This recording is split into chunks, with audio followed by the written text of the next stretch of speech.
Hi, God's people. Good day. I just want to quickly share something with us. I title it Following God's Earth. The Bible says, for as many that are led by the Spirit of God, they are the sons of God. So listen to this. There is a difference between following your heart and following God's earth.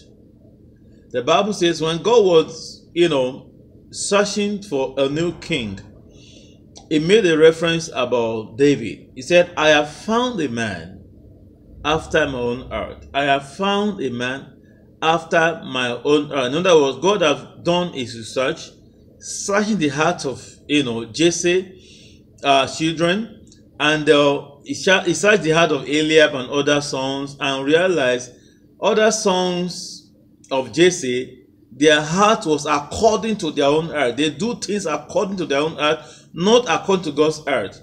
But God found out in the heart of David that this is a man that was doing everything according to God's heart, according to revelation. Listen, if you want to follow God's heart must be revealed to you.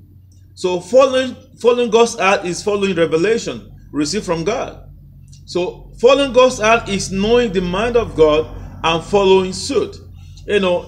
For example, when David was, running away from Saul, he got what in our time, in our day, a young folk will say, oh, wow, what a good opportunity to kill your enemy. That was like an opportunity for him to have killed Saul on 2 different occasions. But David says something very profound. He said, I will not lay my hands upon the anointed one of God. He said, I won't do that. So if David would have followed his heart, he would have said, oh, wow, what an opportunity. Let me kill this man right now. And let's put an end to this running, around all this while. The first time. The second time, I said, wow, I think God is wanting me to really do this. This is another time. But he was a man of wisdom. He was a man of revelation. He was a man that followed God's side. I said, no, I'm not going to do this. I'm not. In my heart, I would have loved to do this, to get rid of this man once and for all. All this running around will be, it comes to an end. But he said, no, I'm not going to lay my hands on the anointed one of God. I'm not going to do this. So he was not following his own heart. He was following God's heart. He was following revelation. He knew that God wouldn't want him to do that.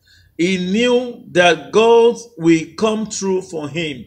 He has so much confidence and trust in God and trust in God's faithfulness. So you see, when men do not have trust in God's faithfulness, they want to do things according to their own heart. They want to go ahead and do things according to their own heart, not according to revelation. That was why Jesus said to Peter that flesh and blood has not revealed this to you, but my Father who's in heaven. Listen, there are so many flesh and blood revelations that make people do what they are doing that is not according to God's mind, according to God's heart, and according to revelation.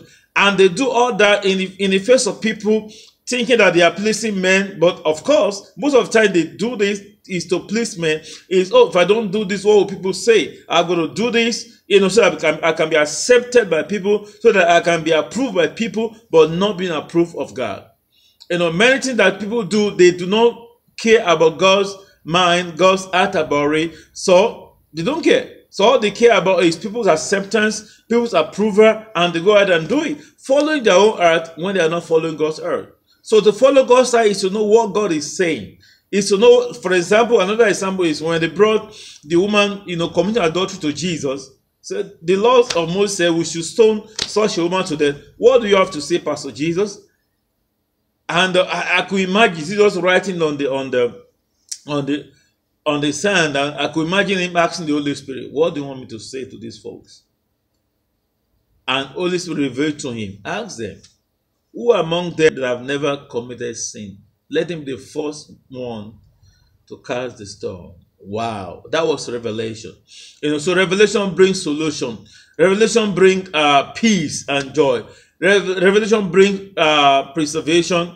It brings restoration as well. You see, so when you follow God's heart, not your own heart, initially it might not bring instant solution sometimes, but eventually it's going to bring restoration, healing, deliverance, divine provision, divine breakthrough, and what have you.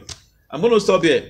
God bless you. My name again is Apostle Freeman Oyelemi. Follow me on Twitter at Freeman for all, on Instagram Apostle Freeman, on Facebook, and if you're around Cincinnati, Ohio, please come and fellowship with us at 8207 Vine Street, Cincinnati, Ohio. The zip code is 45216. God bless you. Bye for now. Meet you at the top.